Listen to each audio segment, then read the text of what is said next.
Zapravo tajming je bio genijalan, zato što je Sanader proglasio krizu jedno mjesec i po dana kasnije. Mak se u Americi se to već kuhalo, ali ono kako mi zaostajemo, tako i naša kriza. Tako da je taman bilo još i love i svega i ljudi su se htjeli družiti. Kad smo to napravili prvi put, mi nismo bili sigurni, pošto niko nikad nije radio medije. Ja sam zapravo htio da bude TV festival, ja sam shvatio da je to premalo ljudi, da mi treba nešto više. I mi smo dogovorili zapravo tu suradnju, ajmo napraviti istu stvar što je vikend bio za marketing, ajmo napraviti HR vikend koji je bio za HR industriju. To smo počeli skupa raditi, onda je to eksplodiralo, prve godine je bilo 500 ljudi, pa 750, pa već preko 1000 i ono apsolutno regionalno najjači festival.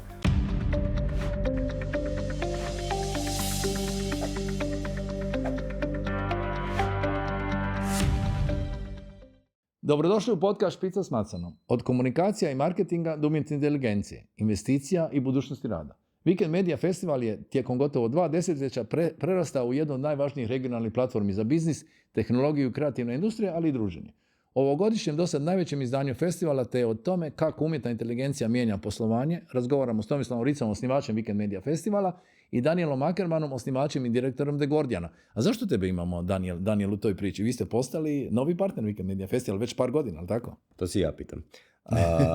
Pa zapravo, ja sam direktor The Guardiana i Lupe, to je cijeli nekakav ekosustav, no zapravo prije nekoliko godina smo baš počeli surađivati sa Weekendom i zapravo smo razvili prvu nekakvu ekstenziju koja je HR Weekend, jer je zapravo bilo nekakvo razmišljanje da HR industrija postala izuzetno bitna. Znači ljudski resursi, samo da moramo za naše gledatelje objasniti. Ljudski resursi, da, ljudski potencijal. Upravljanje kadrovima, ljudskim potencijalima.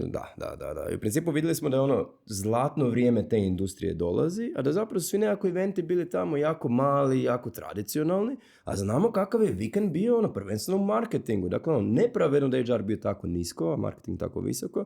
I mi smo dogovorili zapravo tu suradnju, ajmo napraviti istu stvar što je vikend bio za marketing, ajmo napraviti HR vikend koji je bio za HR industriju. I to smo počeli skupa raditi, onda je to eksplodiralo, prve godine je bilo 500 ljudi, pa 750, pa već preko 1000 i ono apsolutno regionalno najjači festival. I tako smo zapravo krenuli, a onda smo dodali sad i Tech Weekend, koji je zapravo ideja da bude centralno mjesto tech industrije. Ove godine je prvi put, ali isto jako dobro se uhvatilo, doći ono ogroman broj ljudi, fenomenalni speaker i fenomenalan program. I slično, a zapravo onda vikend, to će vjerojatno Tomo više reći, je ono jako se počeo razvijati. To je sad stvarno centralno mjesto biznesa. Sad sam te htio pitati ko su govornici, ali program je toliko napucan da u principu mi ćemo stavljati ovaj QR kod, jer bilo koje ime da spomenemo našim gledateljima neće im toliko zazvoniti, nego da moraju pročitati ko je stručnjak za što. Jer znači imamo, kod tebe imamo HR, znači ljudski resurs, upravljanje ljudskim potencijalima, imamo tech, tu je prvenstveno naglasak na AI, je li tako? Će biti na umjetnoj inteligenciji. A ti si krenuo, kako je krenuo Weekend Media Festival? Kao neki produžetak sezone, ili tako, kad u Rovinju nikog nije bilo krajem rujna, ili kako je to? Nije to bio okidač. Pa okidač je bio, ja sam u jednom trenutku vodio ovu našu neku TV produkcijsku kuću unutar Digital komunikacija, tad najveće komunikacijske zapravo agencije na ovim prostorima, i išao sam po tim festivalima kao u Kani ili Amsterdam, i on sam vidio da zapravo jako puno iz država bivše Jugoslavije ljudi žele znati šta se događa, komunicirati. Taman su počele neke medijske te prve suradnje, tipa u Hrvatskim sapunicama počeli su glumiti glumci iz Srbije, Gloria je počela izlaziti u Ljubljani i u Beogradu i tako dalje. To se počelo nešto sve miksati i ja sam došao na ideju ajmo to napraviti negdje u Hrvatskoj, da se svi skupimo. Mislim, to je prvi put da je nakon završetka rata zapravo uopće se ti države... Ali koja je prva godina bila? 2008. 2008, da. 2008. Tad je sve krenulo. Tad je onak nešto... Bilo je para, prije krize. Bilo je para, bilo je točno prije. Mislim, zapravo tajming je bio genijalan, zato što je Sanader proglasio krizu jedno mjesec i po dana kasnije. Mak se u Americi se to već kuhalo, ali ono kako mi zaostajemo, tako i naša kriza. Tako da je taman bilo još i love i svega i ljudi su se htjeli družiti. Kad smo to napravili prvi put, mi nismo bili sigurni, pošto niko nikad nije radio medija festival. Ja sam zapravo htio da bude TV festival, ja sam shvatio da je to premalo ljudi, da mi treba nešto više, onda sam smislio medije, makar nikad nisam bio na nikom medija festivalu, ne znam ni kako bi to trebalo izgledati. Zapravo uopće nisam znao kako bi trebalo se organizirati neku poslovnu konferenciju, nego sam radio po svojem. Zato se zove festivala ne konferencija, ja sam htio da još unutra bude i zabava i sve. I kad smo to organizirali prvi godin, uopće nismo imali pojma, hoće doći 200-300 ljudi, mi bi bili sretni s 500, ali bi bili zadovoljni s 400. Ostalo bi nam bilo realno premalo i dok smo mi to sve izdogovarali, mi kad smo bili prvi put u Rovinju, u Maistri su nam rekli da oni nemaju kapaciteta za naše te potrebe, onda smo odustali od Rovinja, onda smo tražili dalje, onda smo išli svuda i već je došlo ljeto i mi nemamo još lokaciju, a sve je trebalo početi u 9. mjesecu. Da, i da li Hrvatska nema takvu lokaciju, tako? Ni približno? Ne, nima. Mislim, svi ti stručni skupovi su bili u Opatiji, jel kao ona imala te dvorane i tu je moglo stati ljudi. Međutim, onda sam ja sa Borisom Kovačekom, mojim partnerom u agenciji, smo pričali, pa mora biti u Rovinju. A Rovinj mi je bio posebno zanimljiv, zato jer smo mislili da blizu je Slovenije i Srbije imaju neke emocije, su tamo imali kuću iz Beograda, bla bla, nekako nam se to činilo ko idealna lokacija. Onda smo u jednom razgovoru, ja pitao Borisa, čekaj, mi smo otvarali kao event agencija, novu tvornicu duhana u Rovinju. Kažem, pa jel postoji negdje stara tvornica duhana u Rovinju? Kažem, nemam pojma, ali to bi ti moglo biti tamo gdje je upravna zgrada od Adrisa, pa tamo je nešto okolo. Onda smo mi došli, neku nedjelju sjeli u auto, došli, sparkirali se na njihovom parkiralištu i parkiralište je zapravo bila ta dvorana. Mi imamo dvoranu, tako da smo, a pazi, to je već bio onak 6. mjesec kad smo mi dobili sve odobrenje. Da, nikad ništa unutra nije bilo do tada. Nikad ništa. Dakle, ušli ste u praznu halu, ne? Da, to je doslovno bilo parkiralište. I onda su mi rekli, to je naša dvorana i počeli to pripremati. Mislim, bez Adrisa i Maistre, to bi sve bilo, ali oni su prepoznali potencijal i zapravo su i Rovinj kao destinacija i vikend su rasli zajedno. Tad je bio jedini hotel je bio Eden. Nije bilo ništa od ovih svih Maistrinih hit hotela. Od Lone, Montemolini i Parka sada. Da, ništa je. I ti 9. mjesec je bio, ne da je bio prazan grad, nego su restorani zatvoreni, kafići zatvoreni. Ti si čuo svoje korake u Rovinju. Tad kad smo znači, došli, doslovce sezona je bila polovica 6. polovica 9. Tako je. Evo, recimo da je sa 15.9. sve bilo zatvoreno. I uglavnom, mi, kažem, nismo imali pojma. Mogu je biti veliki flop, ali uspjeli smo. Ali da nismo napravili tad, 2009. bi već bilo nemoguće. Kriza je već bila tad. Ne bi bilo jednog sponzora. Da, ne bi bilo nijednog sponzora. Tako da evo. Mislim, u nekim situacijama kao što je Weekend Media, sve ti se poklopi onak savršeno. I tad kad smo ga postavili, tad kad mi ljudi pitaju koja je razlika između prvog i ovog zadnjeg, zapravo je jako mala. Mijenjaju se tehnologije, mijenjaju se trendovi i tako dalje, ali ta core da se u nekoj opuštenom izdanju, u zanimljivom okruženju te stare tvornice, bitni ljudi pričaju o bitnim stvarima i dobro se zabavljaju, ali u jako opuštenoj atmosferi gdje ljudi skidaju gardi, potpuno su otvoreni i možeš lakše ostvariti bilo kakav kontakt, taj networking, druženje, šta god se događa. I koliko je bilo onda? Prve godine na kraju? Prve godine je bilo 1400. Od projiciran, 1000 ste bili više nego sretni. Mi smo bili pa ne možemo vjerovati. Uopće nismo mogli zamisliti da može biti to. Mislim da će biti takav interes. Međutim, kad se to razvijalo, posebno, kažem, prvi put je i regionalne. Znači, prvi put trebaju doći iz Slovenije, Srbije, Makedonije. Ljudi na to nikad nisu bili, nemaju pojma. Prvi put, da li će biti dobro, da li će biti loše, ali svi su mega vjerovali u to, tako da smo dobili podršku medija. Počeo je kao Medija festival i zapravo sa HR Weekendom smo napravili tu konačnu ekstenziju prema svim drugim industrijama. Ali imaš i education, finance, investment, nešto se i energy, uvatio si druge trendove, znači po ovom modelu koji ste napravili. Da. Mislim, ovo je bila Danielova ideja, svaka čast. On je rekao, HR, mislim, ja nisam pojma o HR-u ni šta se događa. I zapravo sam se šokirao koliko malo ljudi znamo uopće iz te industrije i on je rekao, zapravo svi ti stručni festivali u Hrvatskoj postoje 30 godina na isti način. Onaj ko hotelskoj dvorani, s tim hotelskim platnima bodovi, i tak dalje, i s tim nekakvim ispred stave te pop-up, nemam pojma, plakate i to je to. A međutim, industrije su se i svijet se mijenja ubrzano i recimo HR industrija ne može više postojati sama za sebe, odnosno nije kao što je nekad bila, da su to psiholozi kojim se javljaju ljudi za posao, oni procjenjuju bolji za posao ili nije i to je to. Ne, oni moraju imati znanje marketinga i PR-a. Zbog influence brandinga. Pa da, jer smo mi na nekoj jednoj od prethodnih panela na Weekend Mediji, baš je HR osoba iz Rimca je pričala da oni prodaju Rimac kao tehnološku kompaniju, Hrvatsku kao super zemlju, sve blizu, kupanje Italija, i Zagreb kao siguran grad. Oni sebe prodaju ovim zaposlenicima, ne da zaposlenici sebe prodaju kompanije.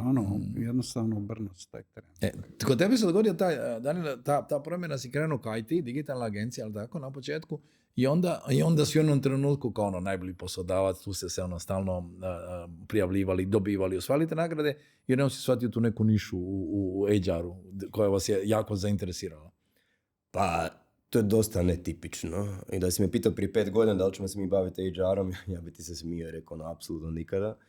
I sve što smo mi krenuli u tom HR-u je krenulo kao nekakav eksperiment, bez ikakve ambicije, i sve eksplodiralo. Dakle, u HR-u mi danas imamo 3 nekakve vertikale, sve u HR-u što mi radimo je apsolutno najbrže rastuće i svake godine pomakne granice nevjerojatno. I tako je nastao zapravo taj prvo string employer branding, što je zapravo Tomo spomenuo, je zapravo bila kriza talenta i firme više nisu mogle privući ljude, objaviš oglas za posao, niko ti se ne prijavi, odjednom treba ti employer branding. Mi se počeli nama javljati za to i mi smo rekli, pa kao, mi nismo HR, mi se time ne bavimo, kao, javi se nekom drugom. No, shvatili smo da na tržištu ima velika rupa, ti imaš HR agencije koje mogu super napraviti edukacije, ne znam, psihološko to nešto i slično, ali ne mogu ti napraviti neku marketinšku kampanju, PR, ne znam, web i slično, a imaš marketinške agencije koje su marketing i ne mogu napraviti ništa HR. A mi smo bili ti koji imaju sve te marketinške kanale, a kužimo HR, kako si rekao, najbolji poslodavac, tako smo napravili unit koji je specijaliziran za to, tu samo počelo rast, rade lokalne, rade globalne projekte. Onda smo napravili lupu, to je zapravo bio alat za nas, za mjerenje zadovoljstva zaposlenih. Htjeli smo imati najbolji alat za sebe, ali to nije bio proizvod za druge. Nama su se klijenti počeli javljati kao, čuli smo da to imate, to je tako dobro, kao dajte to nama. Mi gledamo, nemamo proizvod, nemamo tim, nemamo ambicije, nemamo budžet, nemamo ništa. Nisi imao psihologa uopće ikakve u timu na početku, nisi? Pa nismo kasnije. Mislim, imali smo neku psihologicu, ali niš nismo imali i skužili smo, obično mi napravimo nešto pa molimo nekog da to uzme. Sad mi nemamo ništa, a oni nas mole da mi to njima damo. I onda smo skužili i zapravo napravili nekakav minimalni proizvod i to su svi počeli uzimati. Sad taj proizvod doslovno svaki mjesec raste, ne znam, 20%, 30%. Novih korisnika, pretpostavljam. Novih klijenata, da. A tako je nastao HR Weekend. Dakle, mi nismo nikakve ambicije imali biti event ili festival, apsolutno ne. HR, apsolutno ne. Ali kad smo imali tu lupu s kojoj smo skužili da imamo odličan proizvod, smo gledali logično, ajmo na neki event to predstaviti. I gledamo i ne moramo vjerovati, kao svi ti eventi, kako Tomo rekao, stari, tradicionalni, mali, ništa posebno. I onda smo shvatili tu veliku rupu i zapravo odlučili sa Weekendom se udružiti, napraviti HR Weekend, koji isto, kao što je Tomo rekao, da je bio ogroman eksperiment. I sjećam se, Tomo je baš rekao, pa gledaj, ajmo to napraviti. Iz tog sklopu velikog vikenda, onda dođe 3 osobe, mislim, neće se ni skužiti, kao nije nikakav problem, ajmo napraviti ajmo vidjeti šta će se desiti. Prve godine došlo 500 ljudi. Kao iznad svih očekivanja. Dakle, to je već tada prve godine valjda bio najveći event. Tako da zapravo... U toj industriji, u industriji HR-a. Ljudski potencijali. Da, ljudski potencijali. Tako da to su naše te 3 priče. Dakle, nijedna nije imala nekakvu ambiciju, nikakvu strategiju, ali sve 3 su rasturile. Ali de facto predstavljate ono što živite i radite, pa onda okupljate druge oko toga. Tako je sve skupa krenulo.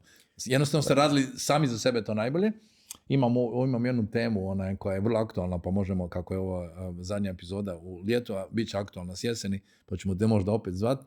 Vi ste prvi objavili plaće transparentno. Sad imamo EU direktivu koja kaže moraju se objaviti plaće transparentno da bi se izbjegla nejednakost između plaća žena i muškaraca, A kako ste preživjeli taj crash course? To je bilo revolucionarno. Pa to je zapravo radio Bornfight, koja je sestrinska firma. The Guardian to nije, ali The Guardian čak otišao korak dalje da je objavio potpuno transparentno zadovoljstvo zaposlenih. Tako da ti recimo ako odlaziš na The Guardian i razmatraš da se prijaviš za posao, ti možeš kliknuti na link i to će biti transparentno, ljudi naši, s čim su zadovoljni, čim nisu, šta su nam problemi i tako dalje. Što je meni zapravo bilo fenomenalno na neki način svako ko razmatra doći kod raditi kod nas, da točno vidi kakvi smo i da ti koji to privlači, da se prijave, ti su fit, a oni koji zapravo... Da ih odmah eliminiraš, Pa da. Da kažu nismo za to.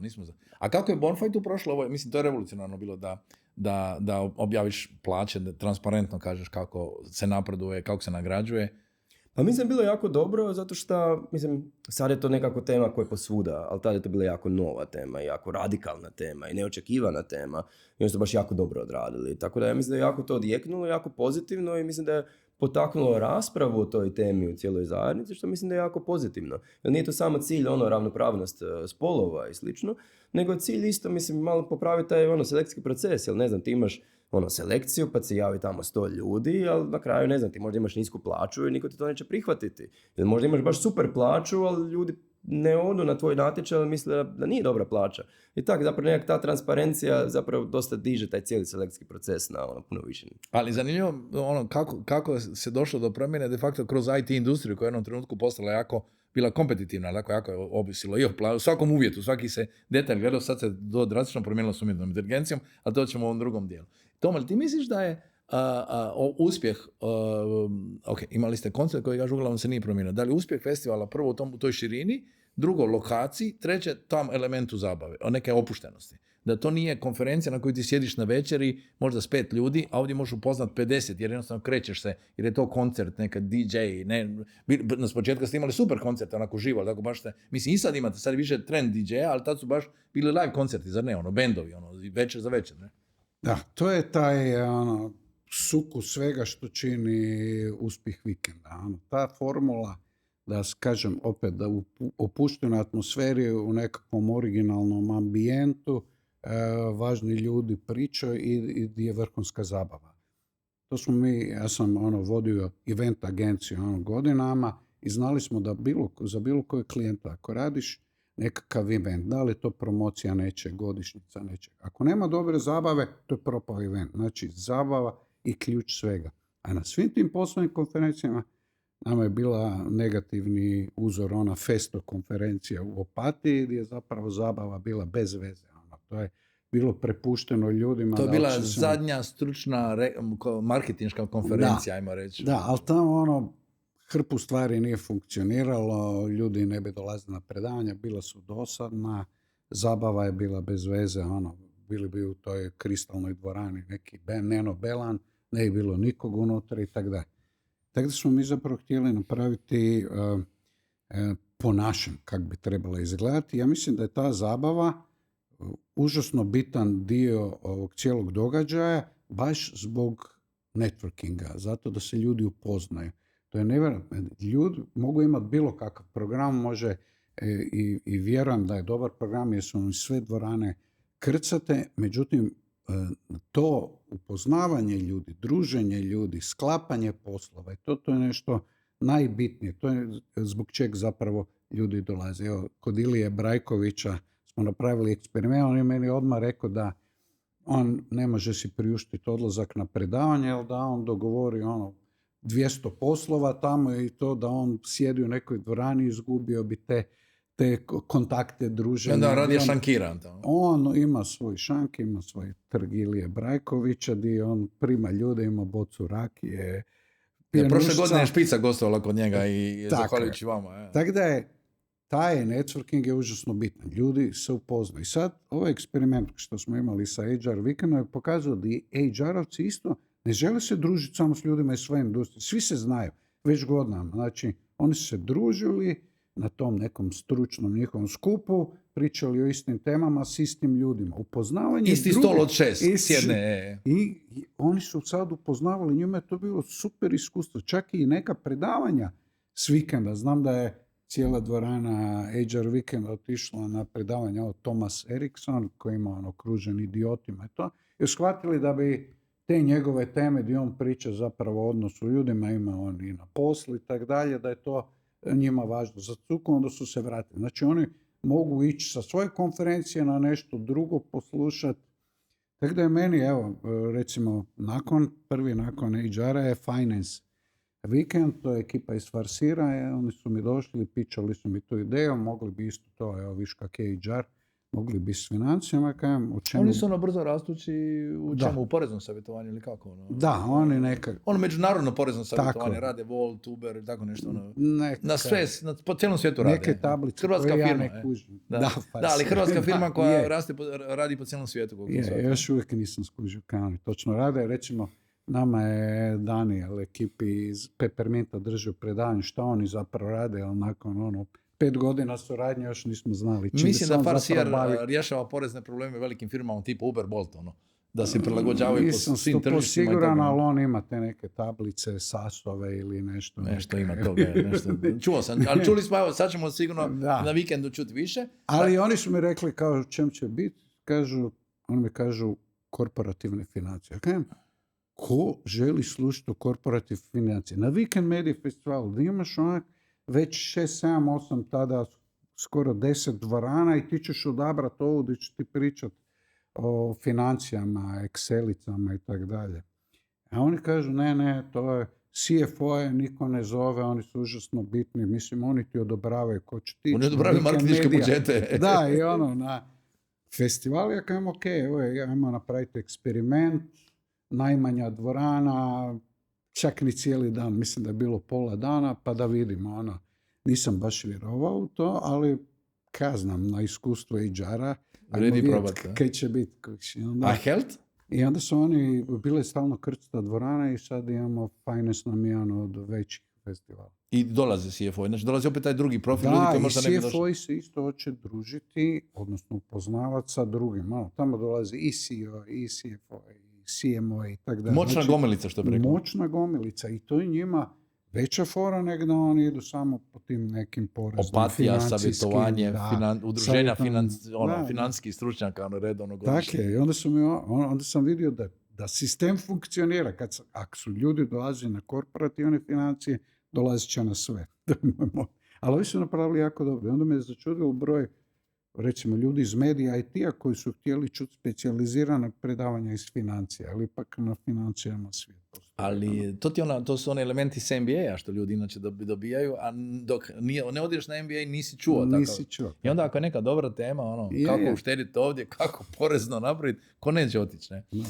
Ja ovdje moram reći da se vikend održava od 24. do 27. rujna u Rovinju, tako negdje će i početi nova sezona špice, pa možda ćemo se live raditi nešto iz špice. Mi radimo špicu u suradnji sa najvažnijim regionalnim medijima, znači Novi list, Glas Istre, Glas Slavonije, Zadarski list, idemo na 10 lokalnih televizija, a dakle ne samo da nas možete gledati na YouTube, nego nas možete i čitati i slušati na Apple i Spotify, samo skenirajte ovaj kod koji će vam se pojaviti svako malo na ekranu i otvorite povisnicu. Ono što već smo pričali o umjetnoj inteligenciji i nije nam nešto bio hit. Obično smo robotima, umjetnim inteligencijama, ljudi su to možda pokazali smo te robote koji plešu, sve mi je to bila neka fantazija, ali sad si ti napravio nešto drugo. Dakle, ti ne pričaš u umjetnoj inteligenciji, ti si napravio asistenta koji te nije doveo točno do studija jutros. Još, moraš raditi na njemu. Ali ajde reci što si napravio. Dakle, svi pričamo kako umjetna inteligencija mijenja život, ali tebi je stvarno promijenila. I ti si to počeo dokumentirati na LinkedInu, jer tako reakcija je bila nevjerojatna, masu ljudi prati. I još par ljudi koji su slične stvari napravili su dobili veliku pažnju, jer odjednom ta umjetna inteligencija dobila primjenu u svakodnevnom životu. Pa možeš reći ljudima što si napravio? Pa ja mislim da prvo AI je tolika revolucija, ali zbilja. I AI je po meni revolucija jednaka ako što je bila internet revolucija, čak možda i veća od toga, samo što je internet je dolazio kroz 30 godina, a ovo dolazi kroz 3 godine. Dakle, apsolutno nevjerojatno. I sad činjenica je da još uvijek ovo je istraživanje, isprobavanje, još uvijek to nije zaživjelo, još uvijek tek dosta toga treba doći, tako da nevjerojatna tehnologija. E sad, ono što je Uči, beba. Dakle, ono što ljudi kažu ima grešaka i da li nije savršeno. To je tinejdžer neki sad, što se rekao, 3 godine, ima, hop, sljedeće godine neke tao, tinejdžer, ako mora završiti Pa ja iskreno fakultet. mislim čak da nije toliko problem u tehnologiji, nego problem u nama koji još uvijek ne znamo kako to koristiti. Mislim da više to problem, bar danas, ne prije 3 godine danas, ali mislim da recimo cijeli taj humanoidni AI koji je ono ogromna stvar, ogromna revolucija baš ovih kao tradicionalnih radnih mjesta i kako će se odvijati stvari i slično, to realno je sad još uvijek eksperimentalna faza, ali za 2 godine to dolazi. To nije tako daleko, to je za 2 godine, dakle jako brzo. To je to ogromna revolucija. A sad meni, moj slučaj, dakle prvo što sam jako patio je da sam užasno opterećen. I stvarno kako vodim 2 firme, da je Gordian Lupu, pa evo taj HR Weekend, pa Tech Weekend. I onak stvarno sam skužio da ne mogu, gorim, burnoutam, dakle radim od jutra do sutra, umoran sam, moram nešto napraviti. A s druge strane me taj AI privlači jer mislim da je najveća revolucija ikada, a osobno mislim da, makar nisam više kao 20 godina, ali da je jako bitno svaku tehnologiju... Nisi ni starima 40, ne? Pa dobro, to nije Još 20. To su najbolje godine, mislim, gledaj, Tomo i mene, ne? A dobro, ja volim kad se priča o mojim godinama, ali to nije 20, to je zaključak. Ali ono što sam uvijek mislio da kad dođe nova tehnologija, da mi je jako važno da odem što dublje, da to razumijem. I on se nekako te 2 stvari povezao i rekao, ajde, kad sam opterećen, umjesto da uzmem nekakvog asistenta ili nešto, ajmo kao napraviti AI asistenta i da vidim kako to funkcionira. I tako sam to počeo raditi i zapravo ispalo super zanimljivo raditi, puno sam naučio. Ali ono što je najbitnije, ispalo je fenomenalno. Dakle, on se zove Alfred, ima svoj e-mail. Alfred je ona iz Batmana, zar nije? Ona je Butler, jel tako? To je AI dao savjet kako da se zove, ali kao Batman ima Alfreda, ja imam Alfreda. Dobro, jesi Batman? Pa onda sam valjda ja Batman, iako ne izgledam tako, nema veze. A što voziš? Pa nije Batman, da. Ima malo manje konja. Malo manje konja, dobro. I zapravo on je meni personal assistant. I on zapravo sad svaki mail koji meni dođe, on ga pročita, procijeni li to bitno ili to neki spam. On gleda moj kalendar, ako je neki duži sastanak, on se javlja tim ljudima, joj, pa baš treba tako dugi sastanak, pa evo ti neka uputa da se pripremiš. Onda mi obavlja zadatke, recimo sad sam kupio neki ruksak koji mi se nakon mjesec dana strgao, baš sam bio tužan. I pitam njega, pa dobro, kao, šta da radim, možeš ti pomoći? I on kaže, mogu. I on je našao mail gdje sam ja naručio taj ruksak, skužio koja je to firma, istražio da je to pod garancijom, našao zapravo e-mail gdje se možeš požaliti da se to strgalo i on je poslao mail. Ovi su mu odgovorili može, ali moraš ispuniti formu, moraš kao službeno. I on je samo otišao na formu, ispunio je skroz, javio se meni, treba mi fotka tog ruksaka, kao samo da priložim. Ja sam mu dao fotku, on je to ispunio, ovi su mu odgovorili, oni su rekli da ispričavamo se, ruksak se strgao, kao je vam ok da voucher vam damo za novi ruksak. Pitao me, je meni to ok? Ja sam rekao to je ok. On se javio njima, uzeo voucher, jučer je baš došao voucher i sada zapravo na e-commerce ide i zapravo naručit će mi isti taj ruksak, zna točnu adresu i on će meni doći. Sad to je neki zadatak koji se mogu ja sam napraviti, ali to bi trebalo valjda pol sata sad dok bi ja to istražio i slično. Ovako sam ja njemu zapravo kroz par samo komunikacija dao uputu, on je riješio sve. I tako ima tisuće primjera. Ali kako ga pripremiš za to? Kako si ga naučio da bude mini ti? Pa mislim da kao za napraviti takvog agenta, realno treba ti tipa 2 sata. Dakle, stvarno je jako brzo. Ali ono što je problem, da ga ti moraš onboardati.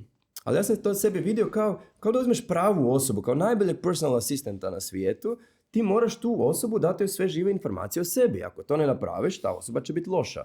Isto tako je i ovdje. On je bio najbolji asistent, ali nije ništa znao o meni. Tako sam ja doslovno jedan cijeli vikend producirao wiki o sebi. Dakle, sve žive informacije. Ne znam, ko su mi prijatelji, ko je familija, gdje živim, koliko stan kvadrata ima, koje majice nosim, koji broj majice, širinu prsa sam mu dao. Dakle, sve sam mu dao, da ima sve kontekste.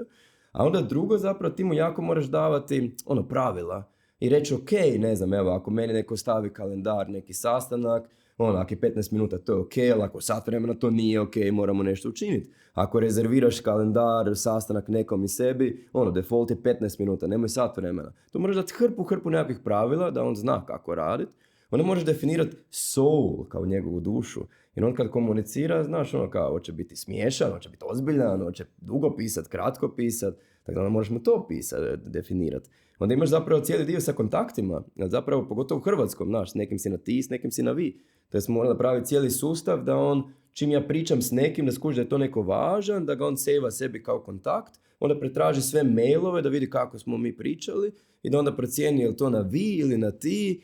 I... Dobro, ali to je ta revolucija. Ovo je, ajmo reći, neka vrsta programiranja. Samo sad, s umjetnom inteligencijom je razlika da on može pročitati stare mailove i da ih mora razumjeti i da tu više ti ništa ne programiraš, on sam uči.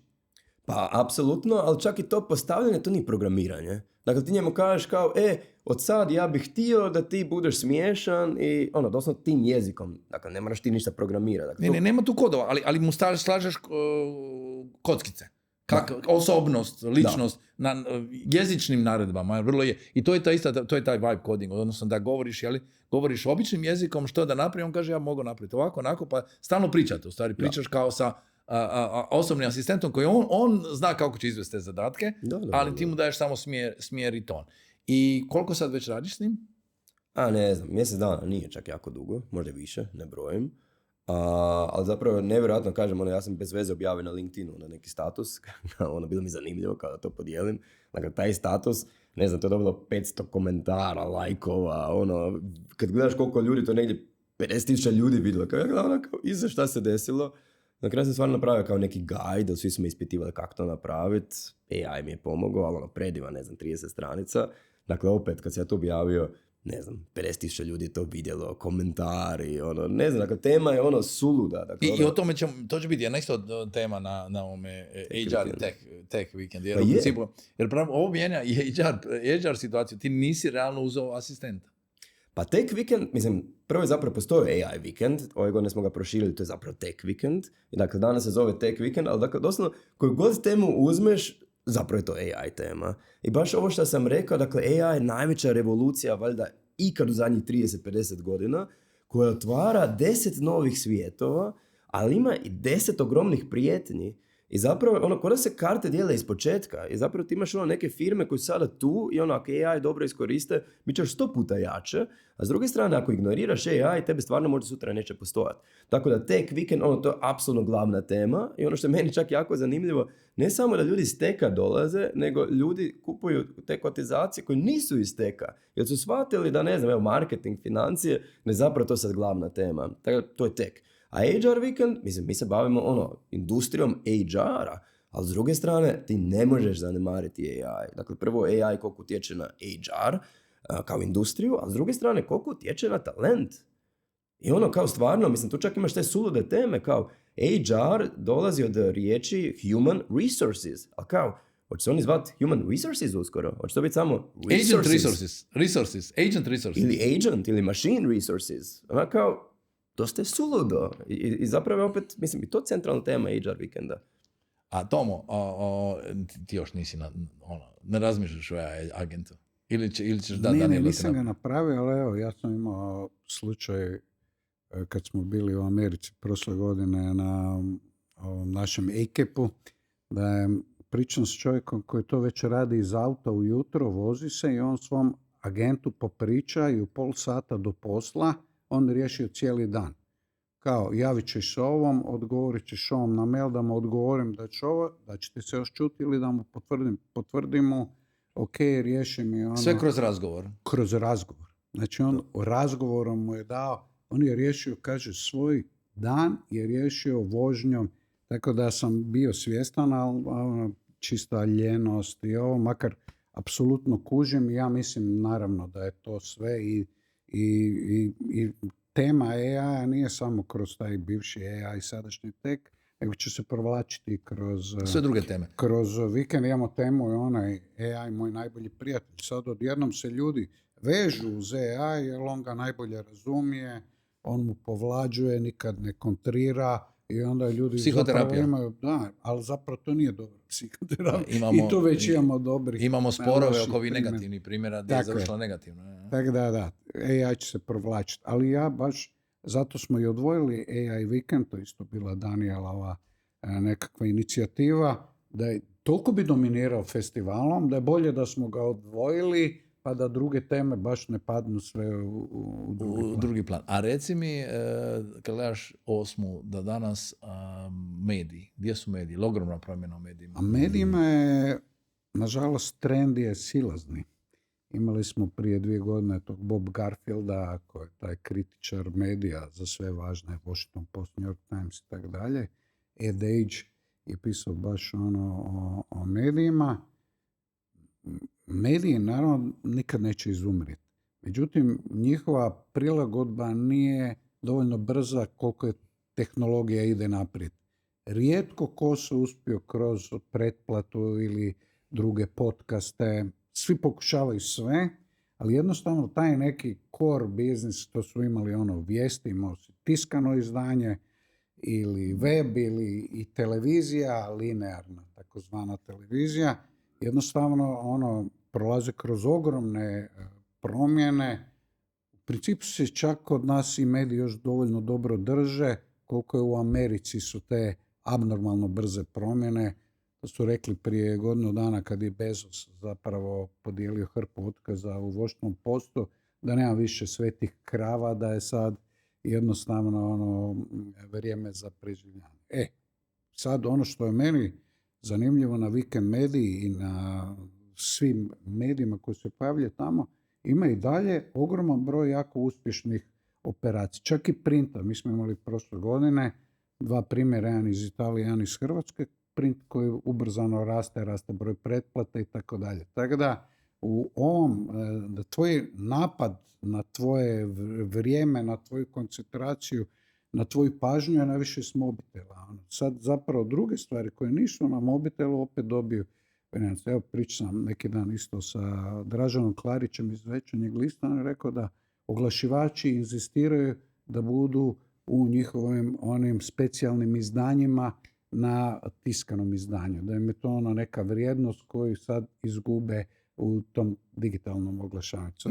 Vidljivost koje nema. Vidljivost, isto vrijednost ovih outdoora isto raste, ti sad u autu, ti gledaš mi smo isto, sad je bila podatak, ako se ne varam, Vojo da je najgledanija streaming platforma u Hrvatskoj i Sloveniji, tako neke stvari. Događaju se revolucije da ljudi baš, ali streamaju lokalne platforme, ne samo, znači ko se najbolje prilagodio. Pa imamo i primjere koji su tinejdžerskih serija koji idu na mainstream sram. No sram koji je hit, koji je mega hit u generaciji za koju su svi tvrdili da nema šanse. I na mediju koji je kao tradicionalan, znači HRT. Da, ali oni HRT-ove. kombiniraju i TikTok i to gledaju na svim. Tako da, nije najbolje vrijeme za medije, ali mislim da se mediji tu dobro drže i da uvijek pokušavaju nešto, jer ne možeš drugčije i vidiš di će. I sad recimo imamo temu podcasta kao tvoj, da podcast sve više, video podcasti, sve više liče na televizijske emisije. A televizijske emisije sve više liče na podcast. Odjednom je ta good enough estetika prije bilo nezamislivo. Mislim, na HTV-u je to još uvijek standard da ti nekog u Šibeniku je nešto na rivi, javlja se čovjek. Ali već na CNN-u čovjek se javlja s mobitela, javlja se doma iz laptopa. To je prije bilo nezamislivo, kao nije dovoljno dobra slika.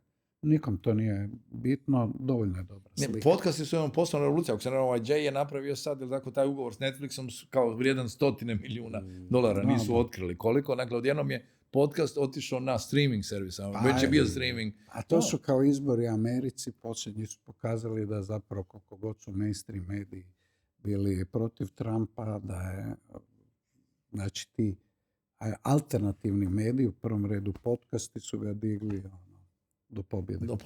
Da se ta ravnoteža moći drastično mijenja kod medija. U zadnjih smo 6 minuta, pa sam samo još htio pitati, kako ti je reakcija, rekao si, ljudi se puno druže, super im je zabava, i ostalo, kakva je reakcija sponzora? Kakva je ta povratna informacija? Gledaj, godinama to radite i kakva je aktivacija? Se ta aktivacija isto promijenila kroz godine? Mijenja se, ali mi zapravo nikad nemamo neku našu knjižicu papira iz predloženog menija, nego se prilagođavamo nekom mediju. Ne znam, prošle godine Cekini je imao kao nekakav svoj diner 50s gdje su promovirali taj svoj automat gdje možeš dobiti njihove proizvode. Nije nikad ništa zadano. Ono što je super na Weekend mediji da ljudi žele užasno raste vrijednost live događanja. Znači to AI nikad neće zamijeniti, a nakon korone se pokazalo da je ta jednostavno eksplozija događanja, muzičkih festivala. Sportska događanja su utrostručila je cijene, jer je sve rasprodano. Mislim, vidimo u Areni Zagreb, nekad Psihomodo Pop bi, ok, možda rasprodao tvornicu, sad rasproda arenu. Znači, svako ko se pojavi u areni je rasprodao. Ljudi žele ići na događanje. Poslovne konferencije. Vikend je prošle godine premašio 7.000. Ja ne znam dokud mi zapravo uopće možemo ići dnevno. To znači preko 20.000 cijeli festival. Tako da, i sponzorima je bitno da su tamo gdje su ljudi. I sad mi nudimo naravno i ekstenziju poslije digitalni život. Mi isto smo se putem AI-a morali, mi u live-u nama ide, kad ide konferencija, ti nešto kažeš, to će ti za 5 minuta već izaći na našem socialu, on će biti titel ispod, sve radi AI zapravo. I ti imaš i taj afterlife nakon, ajmo reći da je sam vikend kao tek početak te neke komunikacije zbog čega je sponsor tamo. Dobro, i tu ste napravili i taj super jedan dodatak da je bio taj, u stvari razvila se ta cijelo gastro-sponzorska ponuda nekakva, da u principu na toliko masu ljudi morate ponuditi ponudu ljudima i za nešto pojesti i popiti i onda imate de facto gastro vikend. Ne, pa nama je sve bitno. Bitno nam je zabava, to što si ti rekao, koncerti. Naravno da se mi i dalje mi imamo live i nastupaju, imamo i DJ, jednostavno da se prilagodom. Ja bih samo htio, nismo spomenuli sve nove festivale, ta ekstenzija sa HR-om. Dobro. Ti si dotaknuo Health Weekend, znači prvi put ove godine Education. Znači, Weekend, što teme zdravstva i i zdravstvenog sustava i edukacije, ne? Obrazovanja. Tako je, a imamo još i... A ko su partneri? Energy što? Weekend. Kao mi je partner? U Healthu. Medicor nam je u Healthu. Dobro. Znači, Algebra i Bernays u Education. Oni su vam inače partneri za PR. Da, Investment Weekend, tu nam je Intercapital. Super. Partner, već sam spomenuo Finance. I Energy nam je ostao ko još? I Energy je EON. Evo, pa super, to su idealne prilike da dođu do onih ljudi i koji inače možda neće doći. Pa da, ali oni sebe isto su počeli, znači oni su ko neke sve, ajmo reći, konzervativne kompanije koje su shvatili da se isto moraju otvoriti prema svijetu. Tako da oni hoće privući i publiku koja nije samo apsolutno u energetici, nego da postoji svjesni, znači i najšira ta publika koja se nalazi. Ili Intercapital sa Geniusom, s njima smo surađivali, dakle, gdje oni imamo osobno financije, obrazovanje, gdje su te konferencije isto pokazali veliki hit. Tony Milun je cijeli brand napravio, na tome i drugi, i tetke. HR Weekenda smo stvarno pokazali da je to formula koja za druge industrije je jednako dobra kao i za medije i marketing. Daniel, kako ti to mijenjaš sve trendove? Znači, prvo si promijenio HR, branding, kako se to dogodi? Vidiš kao sa perspektive agencije? Pa ne, kako ti je... Osobno. Ne osobno, nego kako ljudi uvijek pitaju, kao imao si sreće upoznat si Ricova, pa Ricov popušio foru, nije to, nešto si ti radio, hoću samo tu ilustraciju, znači da iz onog što dobro radiš, onda se samo stvari ne ostavljaju, tako? Nekako imam bar dojam iz svog sustava. Jako ste dobro radili stvari i onda ste samo nosili dalje. Pa ja mislim da prvo što se ja uvijek volio, i to je primjer sad AI, uvijek što god novo se pojavi, uči što dublje i onda to razumiješ i onda biti zapravo ispred drugih. To je bitno ko da vidiš dalje nego što drugi. Drugo, mislim da moraš imati cijelo vrijeme taj neki drive koji mi za apsolutno i Tomo imate zapravo taj neki poduzetnički. Da stalno vidiš nekakve prilike i onda probati. Na kraju krajeva pa nije sve uspjeh, nekad i failaš, ali ajmo probati, to je isto jako bitno.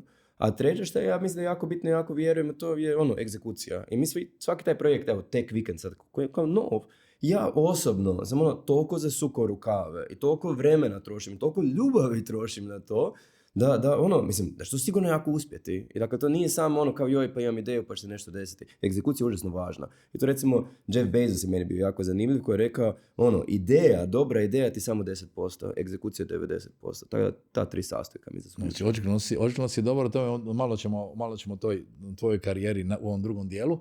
Na kraju smo ove emisije koja se emitira na lokalnim televizijama. Pozivamo vas da nastavite gledati drugi dio na YouTube-u, samo ide tamo na YouTube-u i možete ga slušati na Spotify i Apple podcastima. Skenirajte ovaj QR kod. Da mi se dalje mučimo da objasnimo ljudima da moraju skenirati QR kod, jer je ipak publika nešto starija i da samo otvore kameru, ide odmah poveznica, što je sad super. To je velika promjena. Sjećaš kad ste vi imali prve QR kodove, ali nisi imao čime skenirati, jel tako? Sad ti otvoriš kameru, slučajno ti skenira. Tamo možete gledati sve dosad snimljene epizode. Ono što je jako bitno, ovo nam je zadnja epizoda u ovoj 3. sezoni. Mi se vidimo sa jeseni na Špici s Macanom ponovo.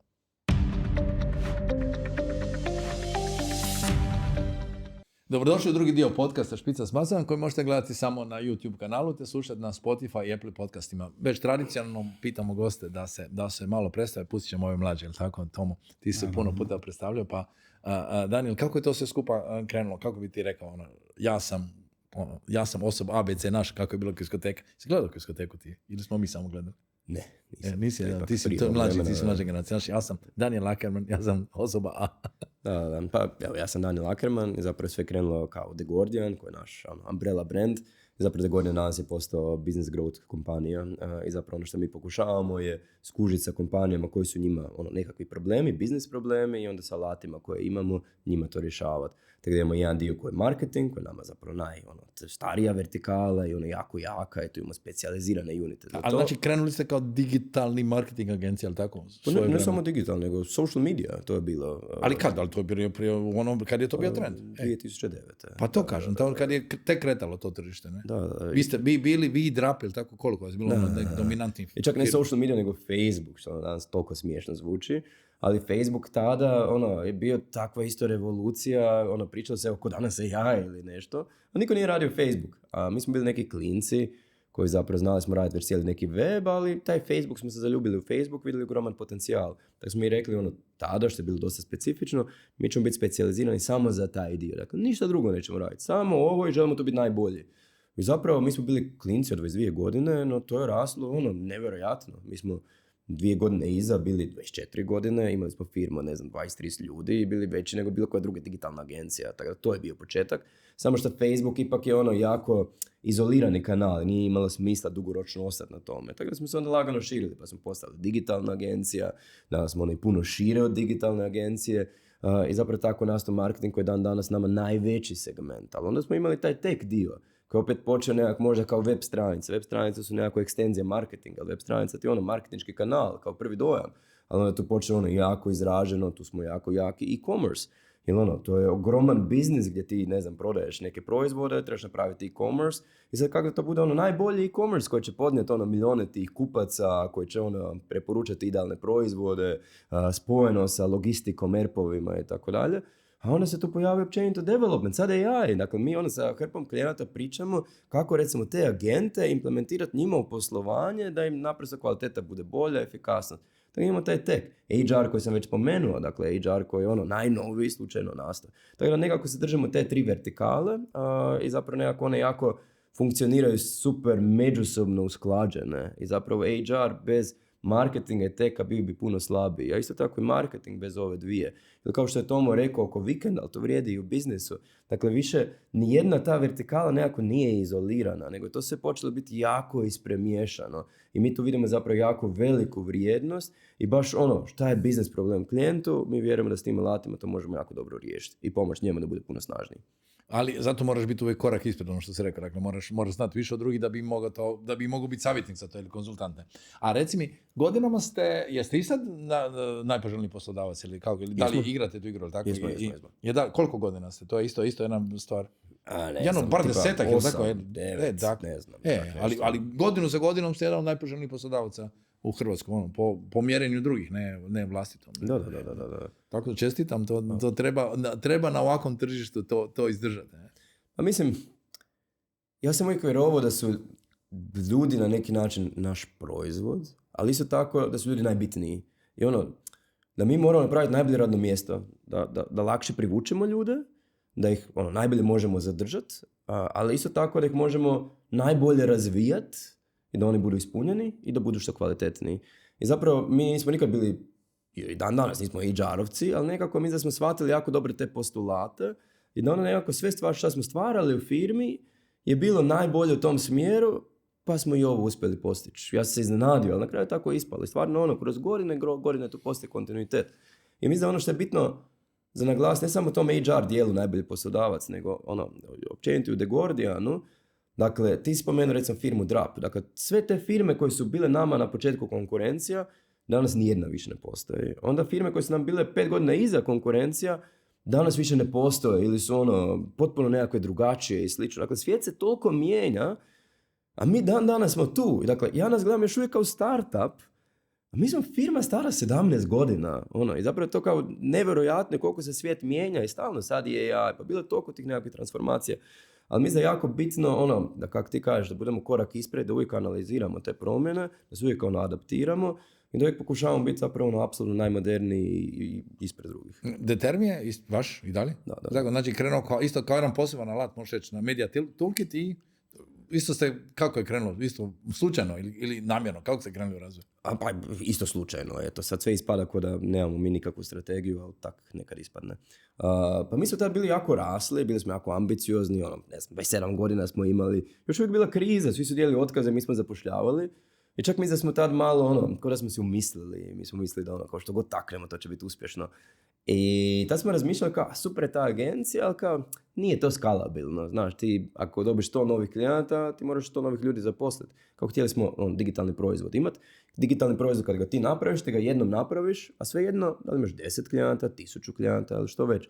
Tako smo tražili nekakav potencijal, našli smo sa Media Toolkitom, danas se zove D-Term, je zapravo bio taj media monitoring, dakle bio je press clipping tradicionalan, gdje neko je manualno čitao novine i rekao, ti se tu pojavljuješ, a mi smo pravili modernu tehnologiju koja pretražuje cijeli web i u stvarnom vremenu, 5 sekundi iza ti javi, ti se tu pojavio, kakav je sentiment i tako dalje. To je to bilo jako inovativno za to vrijeme. I to isto danas firma od, 50 ljudi, ne znam koliko, jako lijepo rade. I prati sve medije sad, tradicionalno ste zaokružili ste da pratite i televiziju, što AI sad omogućuje da napravi transkript u realnom vremenu i kaže, evo, spomenulo mene, spomenulo Tomu, spomenulo Vikend i odmah ti da taj obavijest da se nešto... I ne samo to, nego ti napravi cijelu analizu, dakle, di se pojavljivo, koje su teme, preporuke ti daje. Mislim, AI je nevjerojatan koliko može takve alate obogatiti. I može sentiment sad puno bolje pogađati, to je bio veliki izazov, jer može čitati kontekst, može čitati kontekst puno bolje nego prije sa bilo s kakvim programiranjem. Ti kao korisnik to najbolje znaš. Pa, znamo što su bili izazovi, ali ovo je super što ja uvijek na svim predavanjima kažem kad mi počne se crveniti, onda sam rekao sad ekipi da vrate to jer su kao skinuli bili notification, kažem kad mi počne pingat na ikonici, jer mi je to na home screenu i onda ako mi pinga, to znači da me neko psuje na mrežama. I gotovo, jer bilo kakav komentar, bilo što oko Manjgure, oko mene, oko Špice se pojavi odmah tamo. Tomo, što ćemo reći, a da ljudi ne znaju? Ja sam diplomirani pravnik. I kako si završio onda u komunikacijama? Pa nešto, nikad nisam ja se htio zapravo... Ti si bio DJ u stvari tada, ili? Ja sam zapravo, ja sam prvo bio DJ. To. I zapravo danas kada razmišljam, ja sam vrhunac svoje poslovne karijere imao odmah. Znači čim sam počeo raditi, ajmo reći sa 18-19 godina, ja sam već radio ono što sam htio i tog sam dobro zarađivao. Otpuštanje glazbe. Otpuštanje glazbe. Zapravo meni je bilo, evo, ako imam neki kao regret, to zato što nisam otišao vani pa bio... Da budeš na ultrama i ovim, da budeš takva zvijezda. Ne. Ja sam toliko star da DJ još nisu bili takve zvijezde. Kad sam ja to počeo, ja sam imao samo apsolutni gušt puštati glazbu. Nije bilo društvenih medija, nije bilo ničega. Tako da je sve bio word of mouth. Ja bi pokrenuo neku večer u Kulušiću, 2 subote ti više nisi mogao ući, karte su se prodavale ujutro za na večer i tako dalje. Ali samo si ti puštao glazbu, znači nije bilo benda, ništa. Znači, ti si bio ja zvijezda. sam bio kao brand za ljude koji su znali, koji su izlazili van. Ali kažem, to poštovanje koje ja osjećam od ljudi koji su posjećivali moje večeri, tipa u Kulušiću, da izumim lijek protiv raka, to bi bilo sa strane, nema veze, ti si bio DJ u Kulušiću. Najljepše godine života. Najljepše godine. Zaljubljivanja. Mi smo bili mladi ljudi, ti si imao soundtrack, to obožavao, točno znali koje pjesme ću ja kad pustit. Znaš, ti si tipično analogna memorija, uspomena. Ja sam apsolutno. A reci mi, kako ti izgledalo? Si imao više ploče, si imao klasičan? Da. Ili su ploče ili CD-ovi? Ne, ploče. Mislim, ja sam fakat star. Sad imam 60 godina. Tako da, bili su ploče i naravno, ti si Nije ko sad, ono, da ti izabereš, imaš Spotify, imaš milijardu stvari, Playlista. pa ti bireš neke. Ne, ti si što si kupio, to si imao, a da bi kupio moraš ići negdje. Ono. U najbliže Graci ili Trsta, a inače kad god bi neko rekao da negdje ide, odmah je dobio od mene lovu i popis.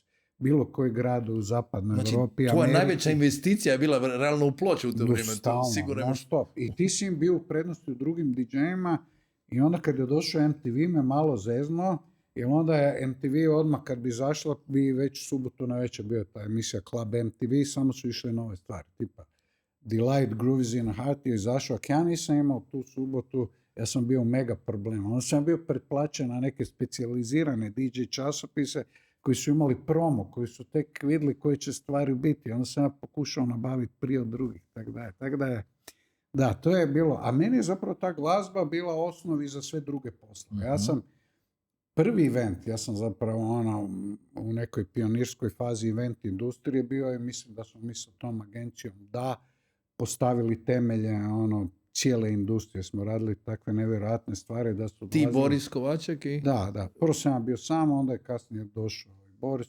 Nas je bilo nekoliko u sklopu Digitala, pa smo onda se odvojili kao isto u sklopu Digitala. Onda smo počeli sve veće i veće, kak je raslo i to kao što si ti rekao, kak je bilo sve više love. Odjednom su se radili sve veći i veći eventi, dok mi nismo uzimali kompletne hale, mijenjali, avioni su letili gore, dole, vozili ljude. To je Jeste stvarno- radili na Bliskom istoku? Radili ste cijeli svijet? Radili smo na Bliskom istoku, Mhm. da, Boris je baš vodio te Asian Beach Games.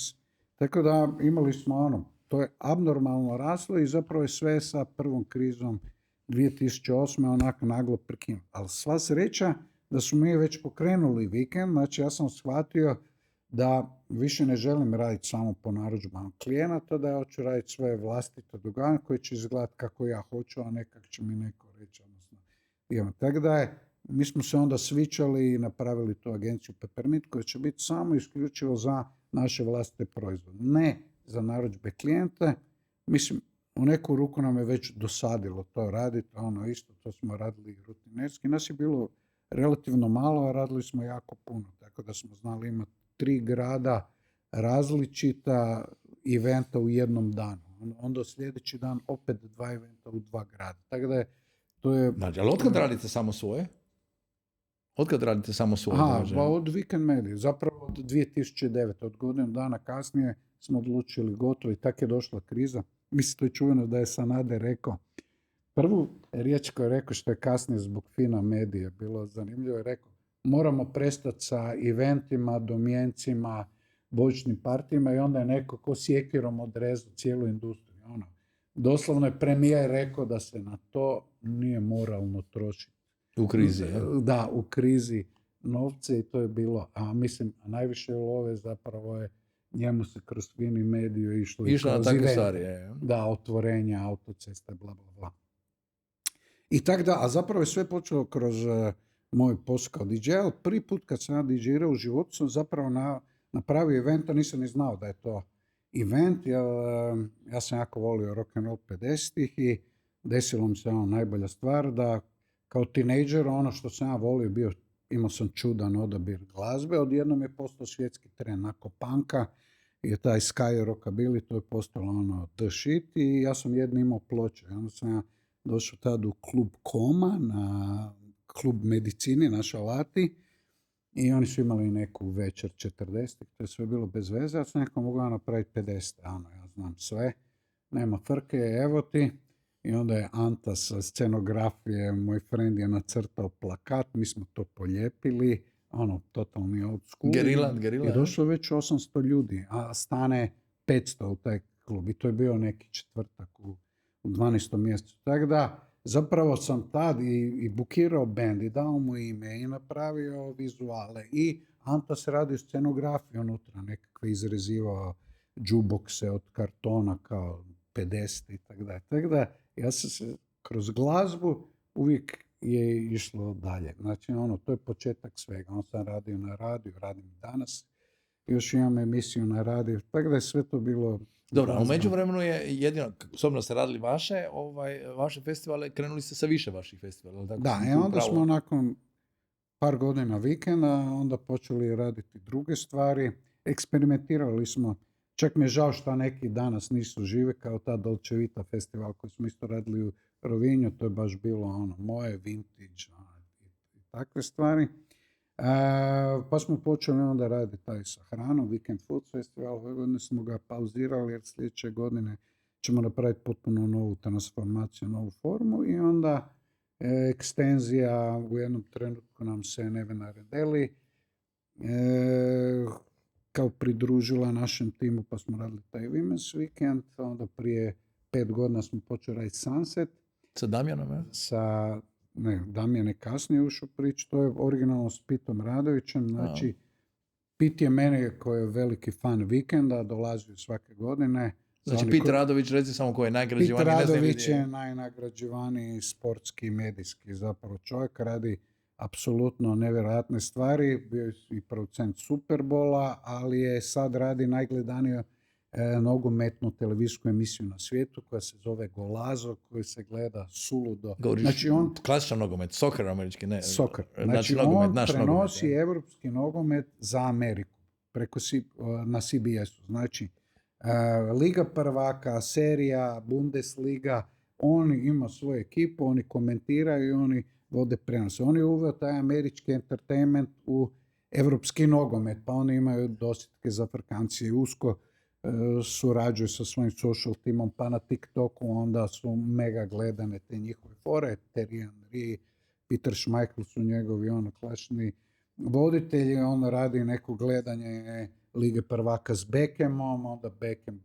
poziva svoje prijatelje. Znači, tom entertainment skroz. Da, evo sad je on bio u Budimpešti na finalu Lige prvaka, naravno sami šalje slike, on i Mick Jagger, Beckham i tak dalje. Zapravo se radi o jednom užasno talentiranom čovjeku koji je dobio 45 Emija samo za to je televizijski Oscar. Emmy dobit nije baš tako a on samo redovno. Ja. Da, pa recimo Friends, ja mislim da imaju 9 Emija, sve skupa. Seksi grad isto 10. 11 super nagrađivani Sopranos imaju sve skupa 25 u svim kategorijama Emija. On ima 45. On ček se prihvati, pretvori u zlato. Da, ali se sjećam onog predavanja o tenisicama, zar ne? Nije državno predavanje o tenisicama. Neka zna neobično da držati kult ovih skupi tenisica. Zašto ljudi traže i skupljaju tenisice. Kako se tog svijeta bilo prije 12-13. Ali bilo je fora. Bilo je fora. Uglavnom, on je meni rekao, znaš kaj, Toma, sve sportske konferencije, biznis konferencije, sportske su dosadne. To je hotelske dvorane, to je kako on kaže sausage fest, frajeri u odijelima. Sausage fest. Da. Kaže, a kad bi mi napravili kao vikend i da je u Hrvatskoj koji je sad jako in i da ima taj snažni element zabave, napravit ćemo. Tako smo mi o tom nešto pričali. Boris i ja smo odlučili zapravo nakon korone da ćemo raditi sve što smo ikad htjeli raditi, više ništa nećemo. Jednom se živi. Čekati, jer smo vidjeli to kad odrežeš gotovo i onda smo tako krenuli s tim Sunsetom u Zadru. Pit je inače i privatno jako vezan za Zadar, čak i tijekom rata bio jednu školsku godinu u srednjoj školi u Zadru je proveo i roditelji su mu iz okolice Zadra. Tako da smo to napravili Zadru i sad, evo, baš smo se vratili sa zadnjeg izdanja, to je postalo stvarno fenomen, gdje dolazi, ove godine je bilo oko 1200-1300 ljudi, sad ćemo još konačni broj vidjeti, super profesionalaca, sa temama, krcatom dvoranom, fenomenalnim partijima na brodu, nastavili smo s tim partijima, naravno ovaj put je brod neka glavna, taj brod je postao sad zove me 1000 ljudi, ali može se ukrcati na taj čuveni koliko mjesta ima? Brod, da, ali taj brod ima samo 300 mjesta, tako da je to bila borba. Uglavnom, napravili smo jedan super festival koji je prvi naš globalni, jer ga ne radimo kao ni hrvatski, ni regionalni, nego svjetski. Full svjetski, imamo ambicije ga proširiti na neke druge zemlje i druge kontinente. I sad došli smo na kraj ovoga dijela, pa me zanima, postoji li jedan i drugi svog iskustva, znači ti si imao još godine staža, a ti dolaziš, Rising Star, postoji li to neka formula uspjeha? Jer vidim, znaš, stalno dolazi on te neke nove ideje. Znači, ispada kao da se događa slučajno, kao, ali ti si s Pitom radio, puno puta bio na vikendu, pa sjediš, pa pričaš, pa dođe neka ideja. Znači, što bi rekli ljudima kako uspjeti u poslu, pa i uspjeti u životu, ali nisu uvijek jednake. Prvi ili drugi? Pa mogu ja, mislim, nema nikakve formule. Već i Daniel dobro rekao, ne uspjeti sve, važno je probati. Imali smo, mi čak sam imao na vikendu tu temu pušiona, gdje su ljudi pričali o svojim promašajima. Ne ono pušiona gdje znaš da ćeš promašiti. Imao sam jedan jazz klub, ali sam bio 100%, mislim. Imao sam restoran, pa 70% sam siguran bio da neće uspjeti, a ono ko je uspio zaraditi novce jazz klubom. Niko, imao sam i klub na Zrču gdje sam bio 100% siguran da će se obogatiti. Nisam, propao je. Tako da nema čarobne formule, po meni ta znati želja ti mora stalno ostati i stalno pokušati. Kad ti ideš stalno u hodanim stazama, nećeš ništa napraviti. Tako da ja nemam problema. Ovi naši takozvani sestrinski festivali koji su počeli sa HR-om, svaki može biti i nekakav flop. Samo kod te, ajmo reći, konstelacije kako smo ga mi postavili, neće biti veliki flop. Jer je već je jedna dvorana će biti manja, bit će manje stolaca, ekrana, ako će biti poluprazna, u 14 dvorana koje će biti ove godine, to niko neće primijetiti. Tako da rizik je manje, ali kažem, ja nemam nikad problema probavati, znati želja i hrabrost. Evo, to je po meni. A kako stojiš sa financijama kad takve stvari probaš? Ili moraš imati ili nekad kreneš pa... Ne, ja nikad nemam za razliku od Daniela nikakav financijski plan, ni strategiju, ni ništa, to je sve na neki osjećaj radim. Ja.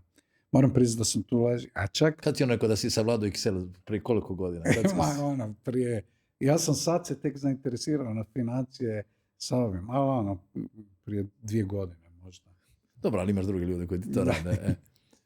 Pa ja mislim da, a gledaš sam sa privatne strane, mislim da ovo što je Tomo rekao, te neki curiosity, i ne samo prema novim tehnologijama, nego prema općenito stvari u svijetu, šta se dešava, moraš kao to sve pratiti, istraživati.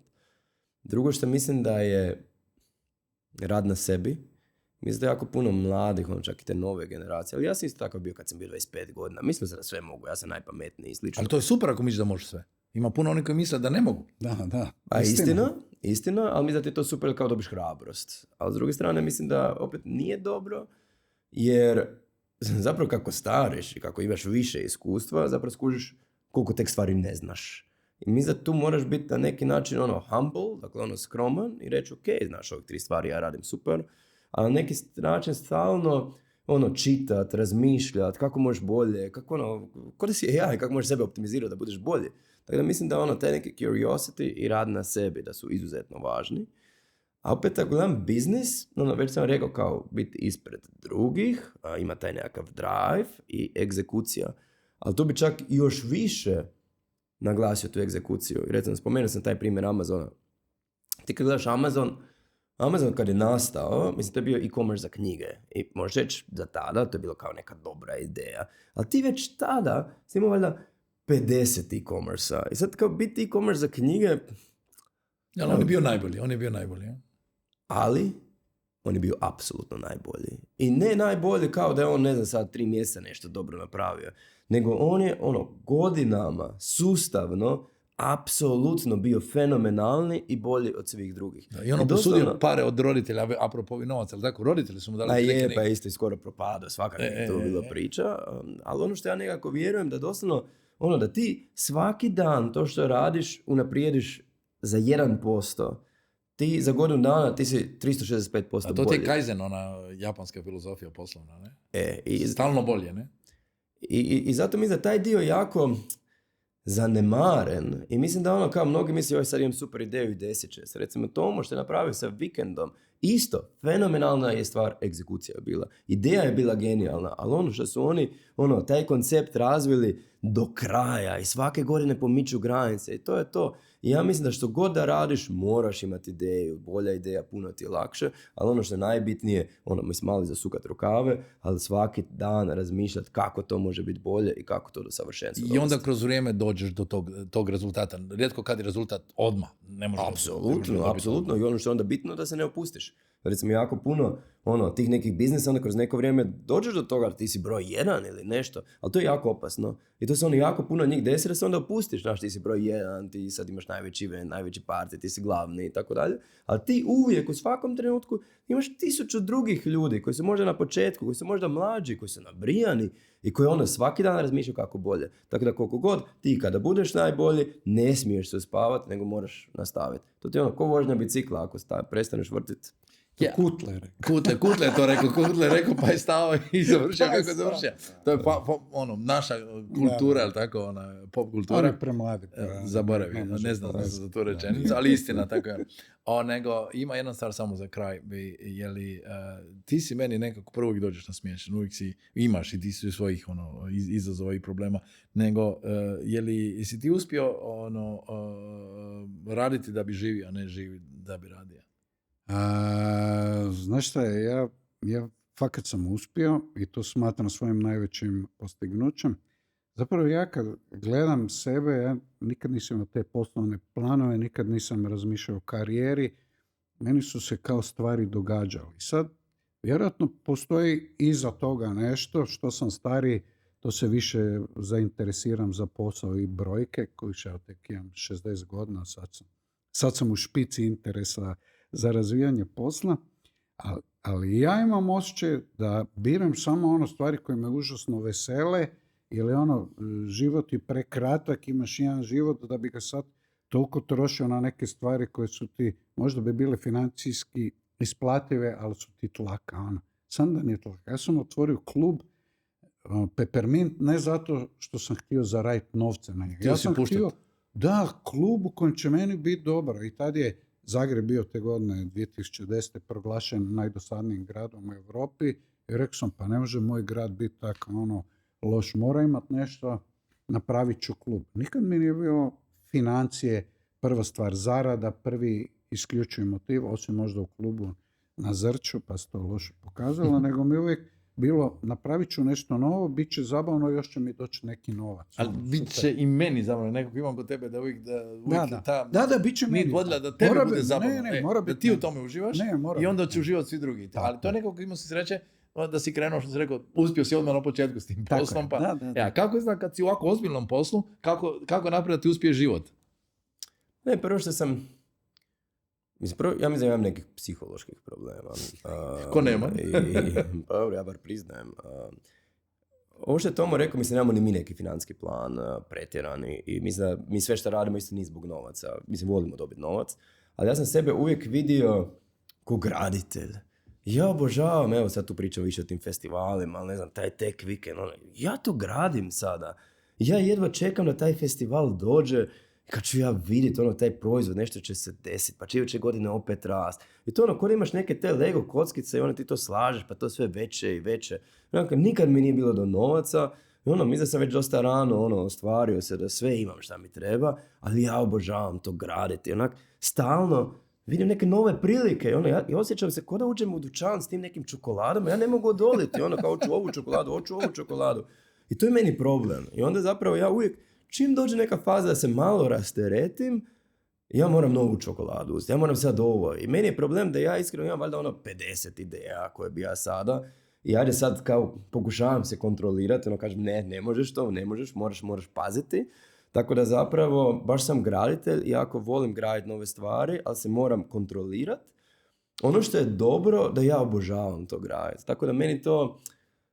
kao, ok, možda nije glazba i nije tak nešto zanimljivo, ali meni to jako zanimljivo. Ja obožavam, ja to svaku stvar volim, tako mi to uopće nije problem, ali evo, stvarno moram raditi na sebi kako da se kontroliram, jer onda imam tendenciju toga da stvarno previše radim i onda sam sebe izmorim. Tako da, evo, još uvijek učim i nadam se, to mi je baš cilj za ovu godinu da nekako taj dio posložim. Ja pustio sam te baš da kažeš sve od početka do kraja, jer ima jedna ključna stvar koju ste, mislim, obojica demonstrirali za vrijeme podcasta, to je ta strast. Znači, je li to strast za glazbom, strast za kreiranjem, ali bez te strasti nema ove želje za životom, onda tu treba naći ravnotežu, to nam je svima izazove. On je našao sa 60, ja se nadam, ja se trudim za koju godinu, a ti slijedi naše primjere. Na kraju smo još jednog podcasta Špica s Macanom, pozivam da se prevlate na naš YouTube, Spotify, Apple podcast kanal, kako bi pogledali sve što smo dosta snimili. Ovo je zadnja epizoda u 3. sezoni. Vidimo se s jeseni. Vjerojatno u istom terminu i u istom ritmu. Hvala na gledanju.